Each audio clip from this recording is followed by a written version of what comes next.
Ayer decíamos en Tumaco el criterio de esta visita y qué es lo que esperamos. Ya veremos si en la práctica se cumple o no se cumple. Decíamos ayer que todo el litoral pacífico ha sufrido una venganza de 2 siglos, 200 años de soledad, decíamos ayer, porque en realidad los gobiernos en general, no todos obviamente, pero en general le han dado la espalda al mar, algo muy feudal.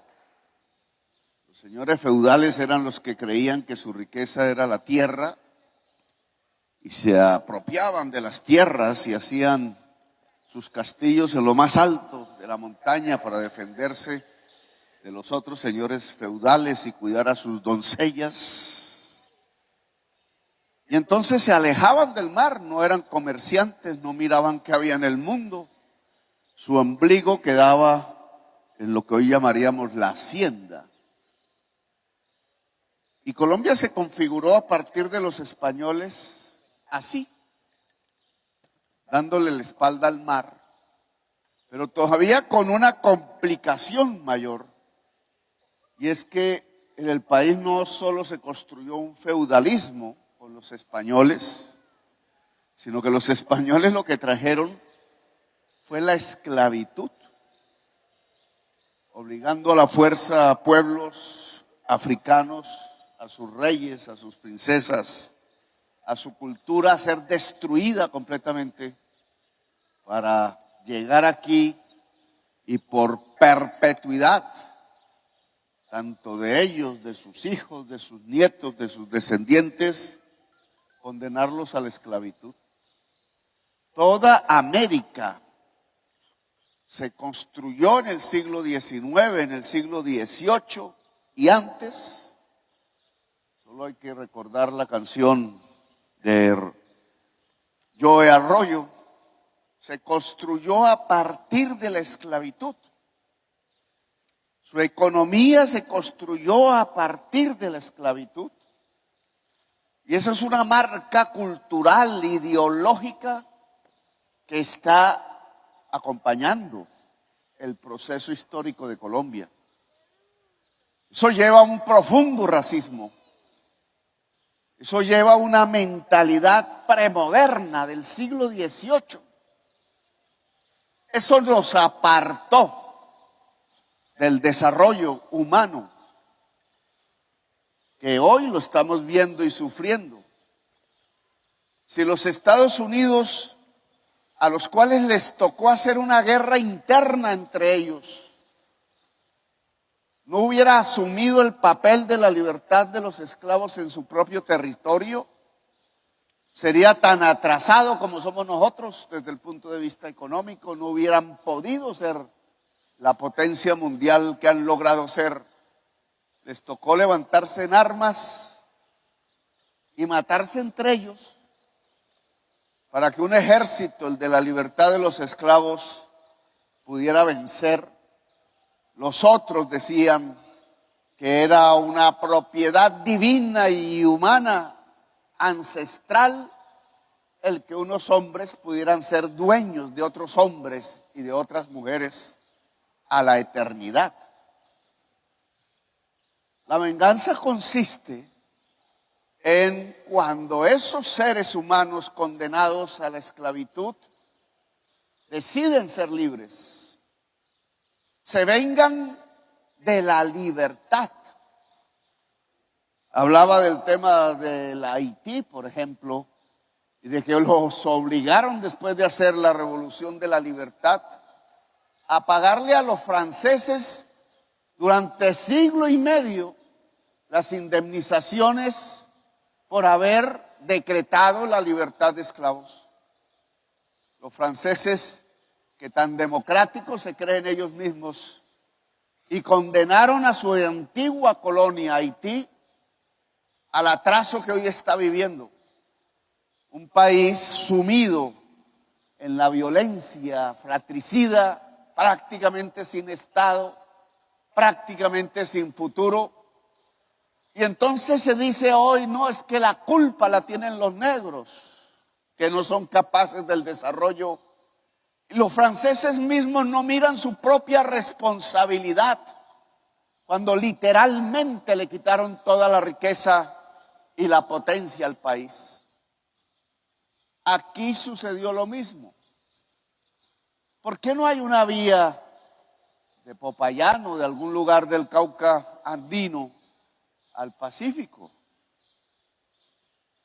¿Qué le pasó a los caucanos andinos para pensar que su mar podía ser desechado?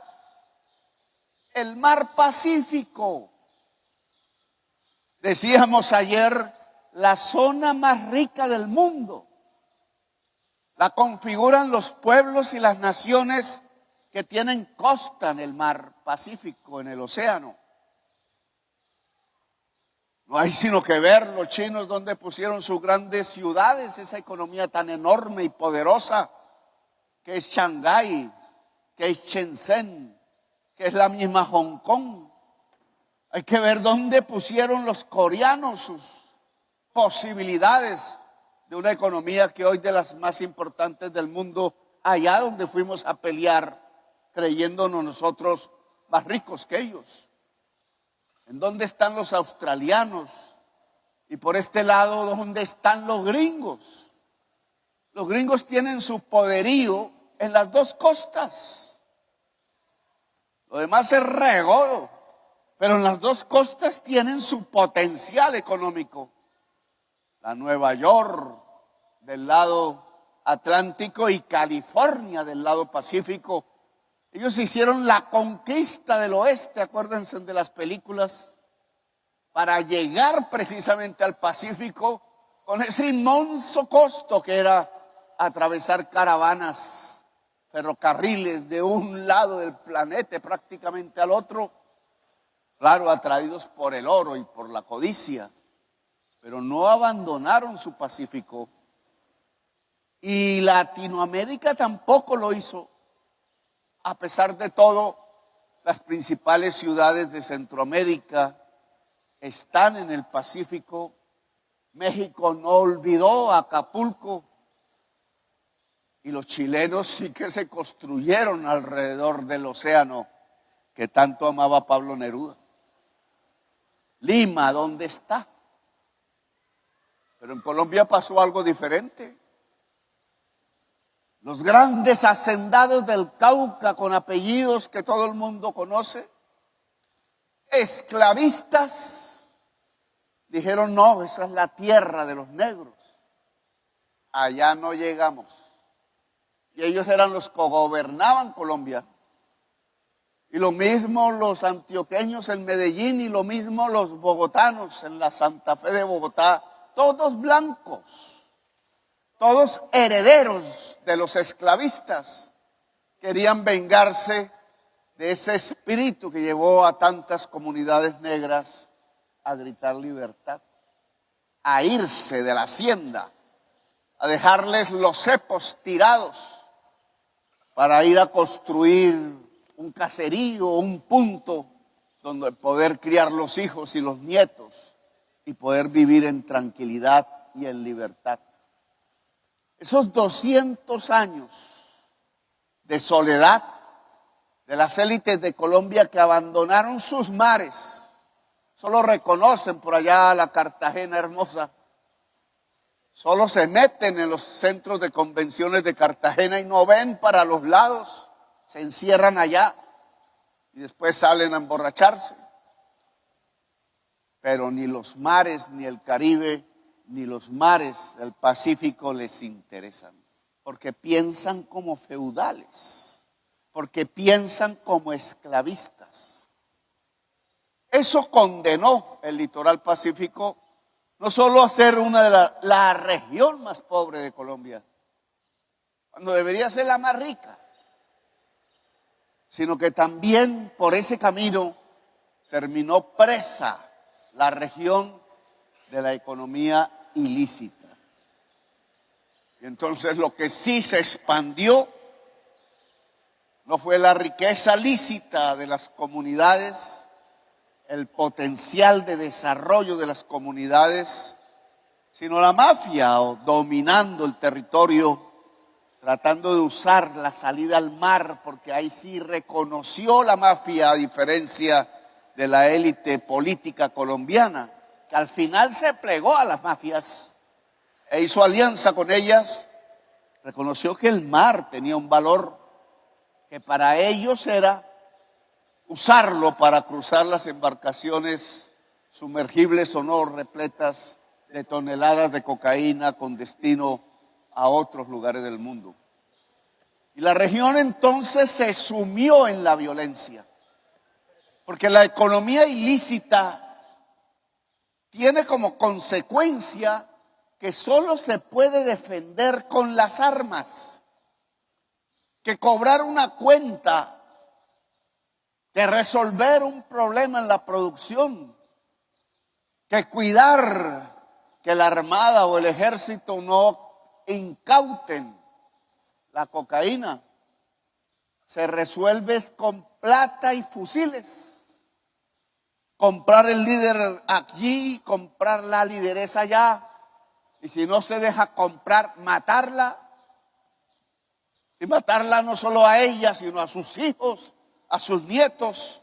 La barbarie de gentes que nunca supieron que es un libro, que nunca supieron que es la humanidad, que solo les interesa la codicia y llenar entonces los barriles de dólares y de dinero, cueste lo que cueste, mate lo que se tenga que matar. Y por eso hoy el litoral pacífico ha quedado subordinado a organizaciones mafiosas, violentas y bárbaras que usan el pueblo negro, que usan el pueblo indígena como soldados, como peones, mientras los jefes en las ciudades de México, de España, de la Florida, se llenan de las mejores comidas, de las que ellos creen las mejores mujeres, de lo que consideran, en mi opinión muy equivocadamente, es la riqueza, mientras le llega el disparo de alguno de sus socios en algún mal negocio. Ese camino no puede ser el del litoral.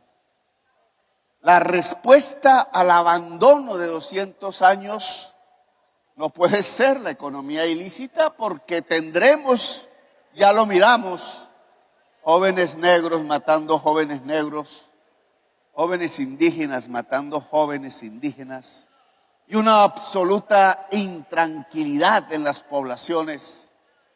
Ese camino no lleva sino a la masacre permanente, a la sangre derramada en el país de la belleza. Obviamente este gobierno tiene que construir alternativas. No tenemos mucho tiempo para ello. Ese tiempo se puede alargar si el pueblo es capaz de repetir la victoria electoral. Y eso es uno de los objetivos para que se puedan profundizar los programas. No se le ocurra a algún descendiente de esclavistas devolver todo, anularlo con un plumazo, como pasó con el metro subterráneo de Bogotá. Adiós. Eso huele a Petro, y volver a dejar abandonada la zona. Pero no se gana si no se hace hoy lo que hay que hacer. Si no se implementa la demostración de lo que tiene que hacerse en el territorio. Partimos de ahí, lo tengo que decir con toda la franqueza, la única manera de salir de una economía ilícita a una economía lícita, de salir de la violencia a la paz, de salir de la antidemocracia hacia la democracia, de los pueblos, de emanciparse de nuevo, como antaño, romper las cadenas y dejar tirados los cepos. La única manera es que la economía ilícita se dificulte al máximo, que sea difícil, trabajosa si se quiere. Esa es una línea del gobierno en la que no vamos a retroceder. Porque si no se expande y al expandirse nos llena de sangre y violencia. Pero al mismo tiempo hay que generar la alternativa. Porque si no la gente termina muriéndose de hambre. Si esta se cierra y no se abre la otra, pues lo que sigue es el hambre, porque ¿de qué se va a vivir? Y eso significa entonces que la economía lícita de la región se fortalezca con todo el apoyo del gobierno. Y aquí tenemos dificultades para ello. El gobierno no está hecho para darle la mano al pobre. Esa es la realidad. Sea el pobre bogotano, sea el pobre en el litoral pacífico. Al gobierno no lo prepararon institucionalmente, no les interesó que sea capaz de abordar la región y la gente en condiciones de pobreza, en condiciones de debilidad. El gobierno no es para los débiles, es para los fuertes. El gobierno hace bien la tarea cuando se trata de salvar banqueros. Ya lo vimos en el pasado. Pero no hace ni 5 bien las tareas cuando se trata de salvar la gente pobre. No hace las casas de las víctimas climáticas. No hace la reforma agraria para entregar las tierras. No puede construir un barrio donde la gente es pobre. Todo ese poder del Estado y no es capaz. No hace los acueductos donde no hay agua potable y los niños se mueren. Pues la consecuencia de un agua de mala calidad es la mortalidad infantil, la primera. No hace un puesto de salud. Allá en Bogotá se llenan la boca diciendo qué estupendo modelo de salud tenemos.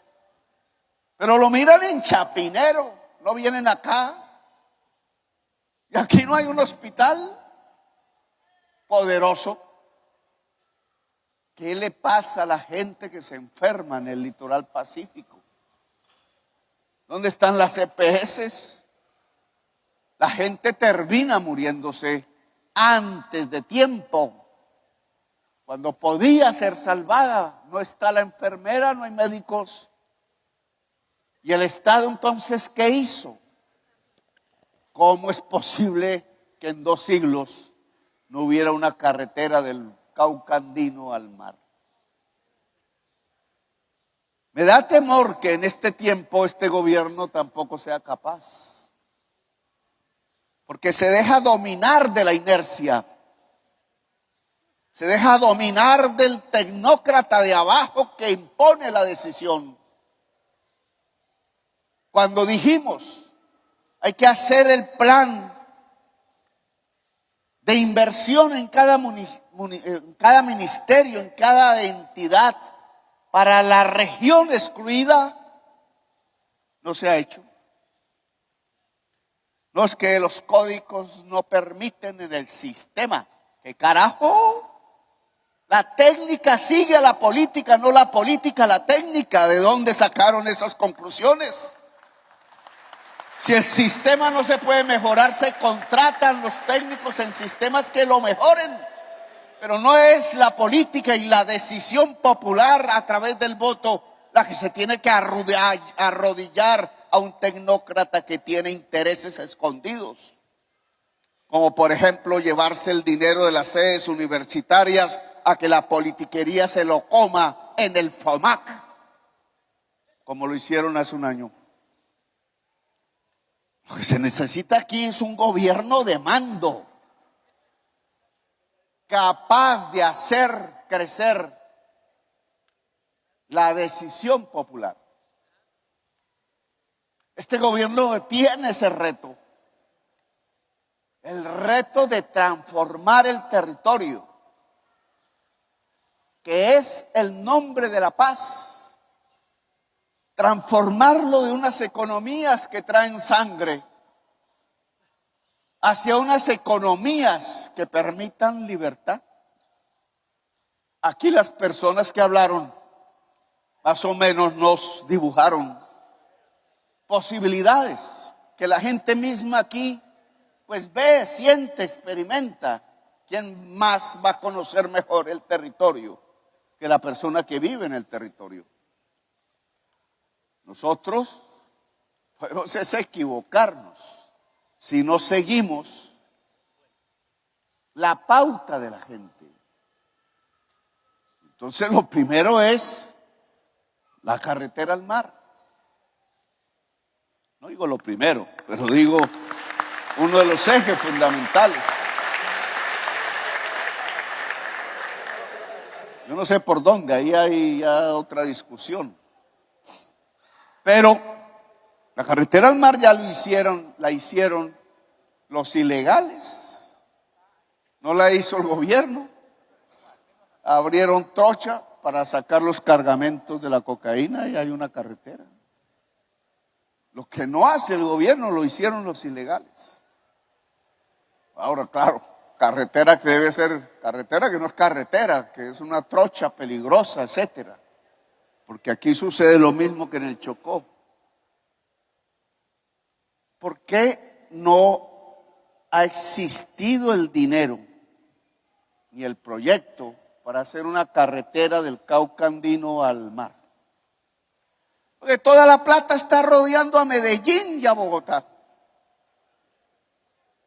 Si uno coge el cuadro de la inversión pública desde los últimos 5 años, pero lo puede hacer durante los últimos 10 o 20, la plata se centró en donde está el poder político y el capital, el gran capital, resolviendo los problemas de ellos.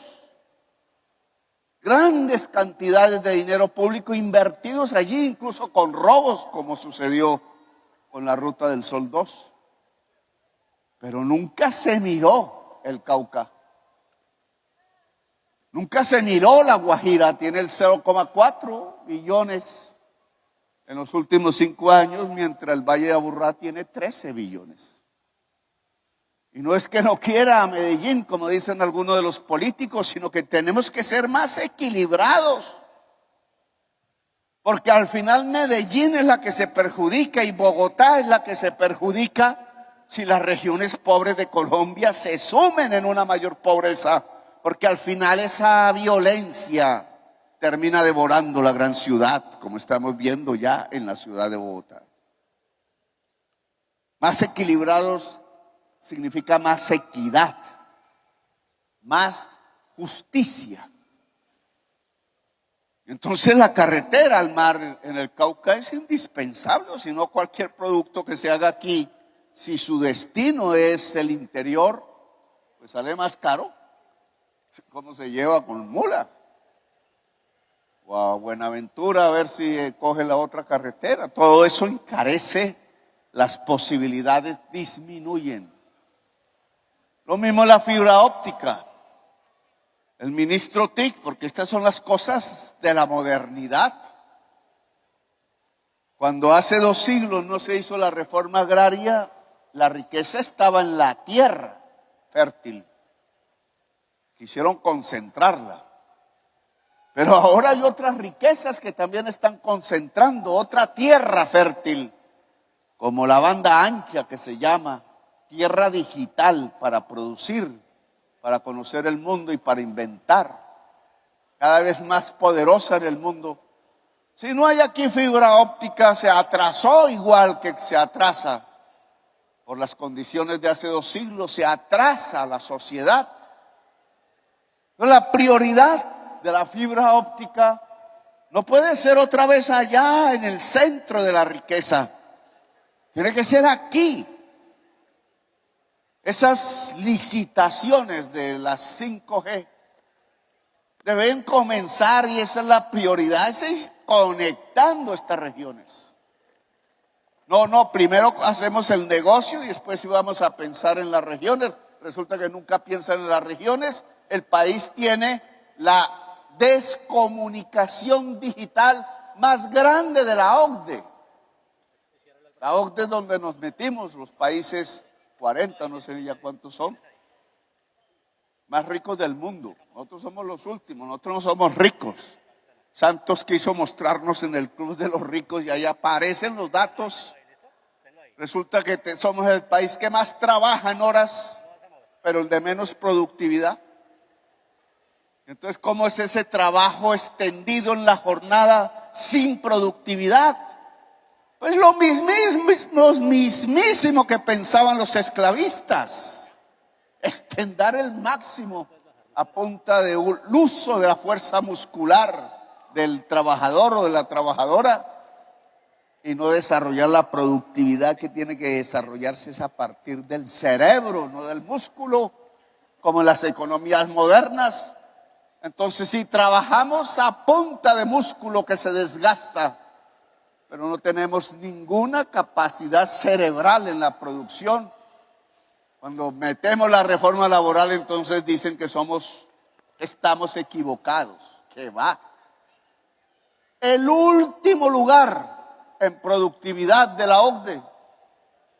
Cuando vamos a la salud, llevan 2 años desde que subimos al gobierno diciendo que tienen el mejor modelo de salud los colombianos y que se va a desbaratar con nuestra reforma a la salud. Pamplinas, engañando a la gente a partir de los medios de comunicación que son de su propiedad para mantener un negociado con el dinero público. Somos el país con la más alta tasa de mortalidad infantil por desnutrición o en general de la OCDE toda.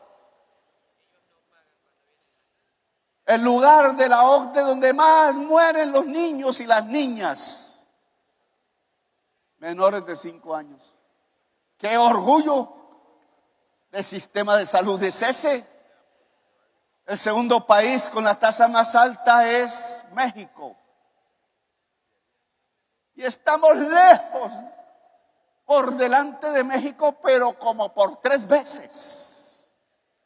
Un desastre es lo que tenemos en términos del cuidado de la vida, de lo que más deberíamos cuidar porque es el futuro de la nación, nuestra propia niñez. Pero salen los ministros, exministros de los anteriores gobiernos a defender el sistema que permite hacer negocios y dejar morir los niños por la desnutrición o por una enfermedad que pudiera ser evitable. Ayer les dimos una lección,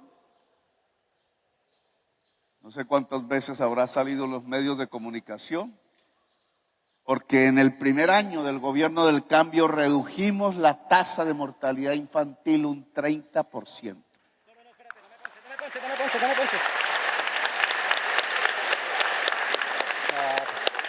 Las grandes, Bichada aún no se ha podido. En Chocó, en La Guajira, en los lugares donde más mueren los niños, logramos éxitos. En eso hasta hay una iniquidad, porque los niños mueren en estas regiones, es lo mismo que vengo diciendo. Y en cambio la tasa de mortalidad infantil por causas de desnutrición es 0 en Bogotá. Claro, nosotros ayudamos a que fuera 0. Mostramos cómo. Porque no puede ser solo en Bogotá 0 y las más altas tasas en Guapi o en el litoral nariñense o en el Chocó o en La Guajira, en el Caribe, altísimas. Porque eso genera desigualdad y eso genera violencia. Por eso hay que lograr que el ministerio, el gobiernos cuyos técnicos y funcionarios están acostumbrados a gobernar en el centro y para el centro, puedan modificar el chip, y eso tienen que hacerle los ministros, las ministras, los jefes de las entidades, para que se volque el poder acumulado en dinero y en saberes al territorio mismo. No haya peros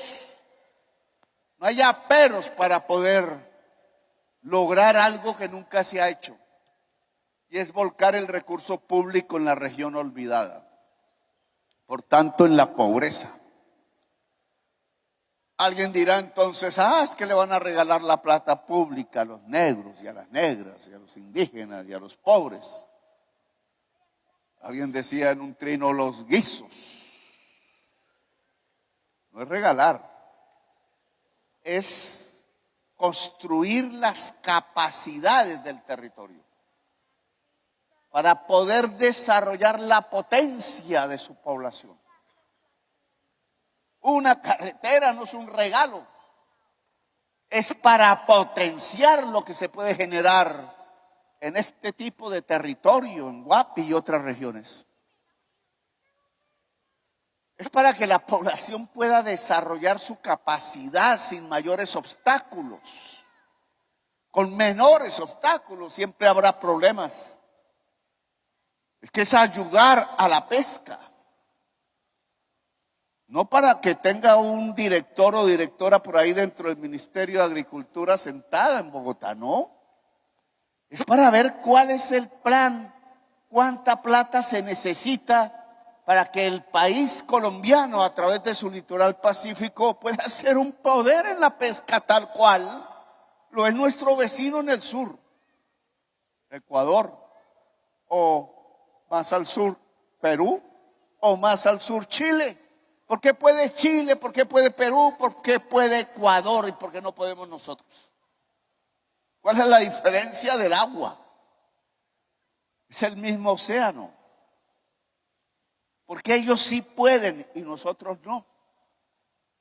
Porque aquí están gobernando desde hace 2 siglos los herederos de la esclavitud. No es por más. Y entonces el Estado no vino a desarrollar, a ayudar a la gente a desarrollar su potencialidad pesquera. Por ahí arreglarle un motor para la canoa.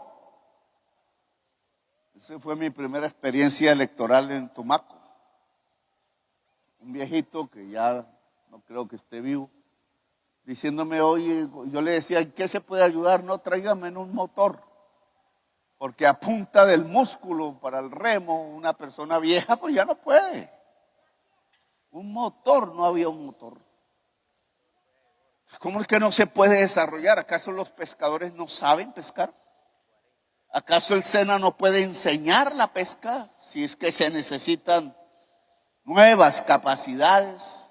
¿Acaso que no hay un dinero público que debería ponerse al servicio? ¿Acaso ese dinero no puede ser recuperado precisamente porque entre más pesca, más riqueza? Si es depredadora, entonces poner los criaderos, etcétera. ¿Con qué energía se va a hacer eso? Decíamos ayer. Porque no es la energía del músculo, es la energía de la modernidad que está en el conocimiento, que está en las universidades, que está en la escuela, y es la energía eléctrica. Hay un señor muy famoso que se llama Lenin, que cumplió, creo, 100 años de muerto. Tienen embalsamado al pobre Lenin. Y él decía, el socialismo es producción más energía eléctrica. Soviet más energía eléctrica. Hace un siglo todo el mundo sabía que si no hay energía eléctrica no hay desarrollo. Lo sabían los rusos y lo sabían los gringos. Por mucho que no se quisieran entre ellos, ambos sabían lo mismo, es energía eléctrica. Y lo saben los chinos hoy.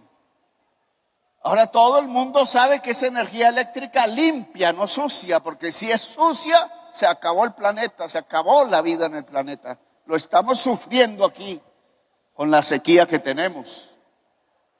Sequía que es más grave precisamente por la crisis climática. ¿Dónde está la energía para esta región? ¿Dónde? Que tenga que ser limpia. Toda la cordillera central está llena de volcanes. Volcán del Ruiz, por allá en el norte, volcán Puracé, el volcán Galeras, etcétera, etcétera. Galeras. Y entonces, ¿cuánto hay entre esa magma hirviendo que está debajo de esa tierra y el litoral pacífico? Pues esa magma que está debajo, ahí mismo que todos sabemos que está, porque ahí están los volcanes, se le mete agua, eso se vuelve vapor, y el vapor mueve la turbina de energía eléctrica y es completamente limpio, y cuando el vapor sale otra vez al clima se vuelve agua líquida. Le llaman a eso geotermia.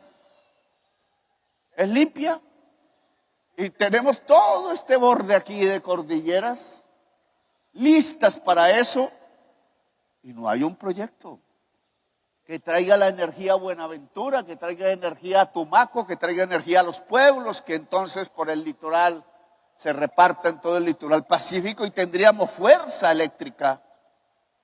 Se podría hacer hidrógeno verde para venderle a los chinos, que están a ninguna montaña de distancia de nosotros. No hay nada que se interponga con la China si somos capaces de navegar el mar. Porque ¿dónde está esa energía? ¿Por qué no es la prioridad? Así como uno habla de la carretera, debería hablar del cable eléctrico. Porque entonces se pueden poner los camarones, se puede poner el cuarto frío para la pesca, se puede industrializar el coco, etcétera, etcétera, etcétera. Tal cual como aquí han hablado. Pero hablamos carreta de industrializar la agricultura si no viene la energía. O es mala, digamos, no digamos que no hay, pero no tiene la potencia y la capacidad para el desarrollo del litoral pacífico. Lo mismo diría de la universidad, que es la otra energía. La otra energía, la del saber, la del cerebro. Yo le he pedido a la ministra, por eso la ministra es del litoral, y la de ciencia y tecnología también.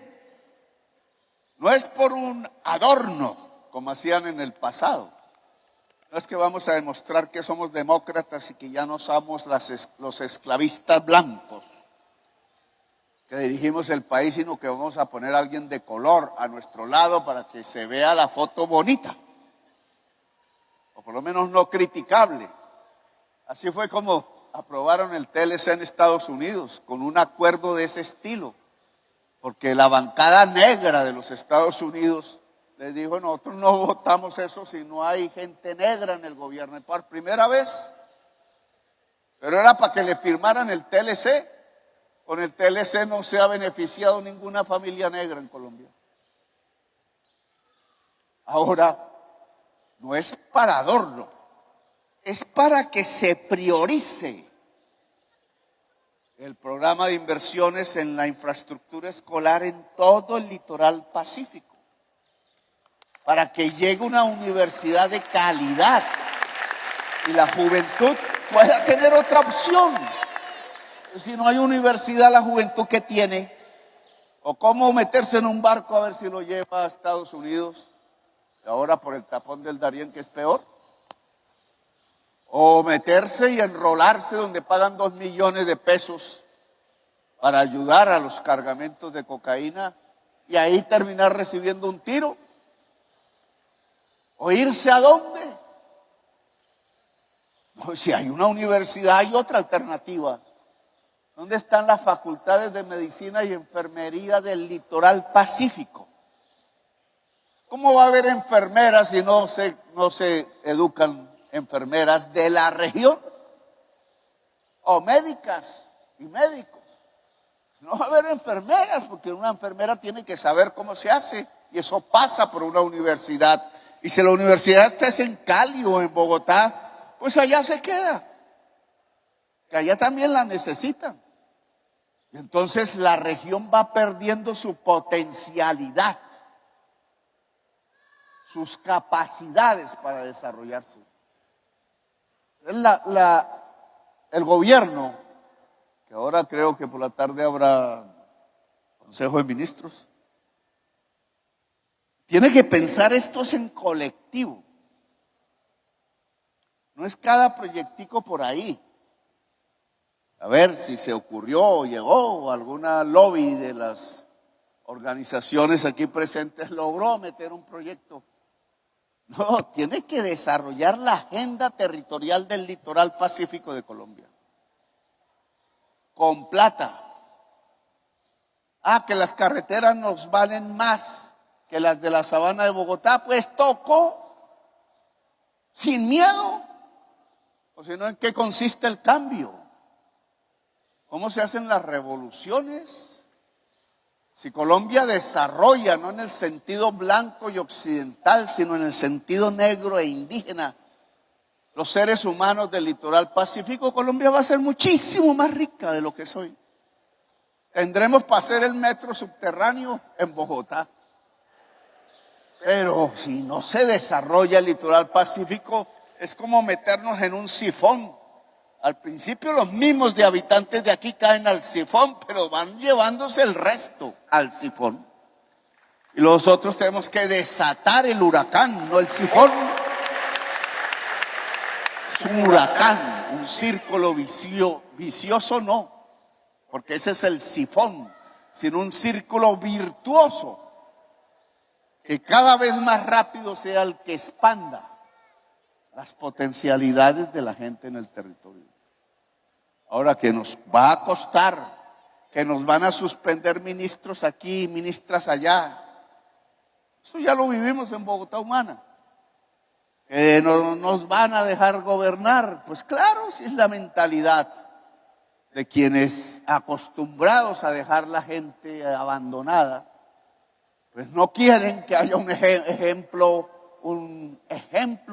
de demostración de lo que es un gobierno popular, un gobierno democrático. Pero con todo tenemos que hacerlo. Si alguien se va, sigue otro u otra. El presidente va a ser reemplazado, pero tiene que ser seguido por alguien mejor. No que devuelva, como nos pasó en Bogotá, los programas, sino que los profundice, que aprendiendo en la experiencia y con la gente, pues cada vez se potencien más. Entonces, y finalizo, dificultar al máximo la economía ilícita, al máximo. No sueñen las personas que viven de eso, que por ahí es el camino. Nosotros damos la mano, incluso a los que están armados, a salir de ahí. Pero sabemos que no van a salir de ahí si no está lo otro en proceso de fortalecimiento. La economía ilícita se dificulta, pero las economías lícitas se potencian. Ese es el arte de esta cuestión. Y ahí es donde nos ponemos a prueba si somos capaces o no somos capaces de hacerlo. Bueno, quiero agradecerle la presencia de todas y todos ustedes y hemos tomado nota de todo lo que tenemos que desarrollar. Muy amables, gracias.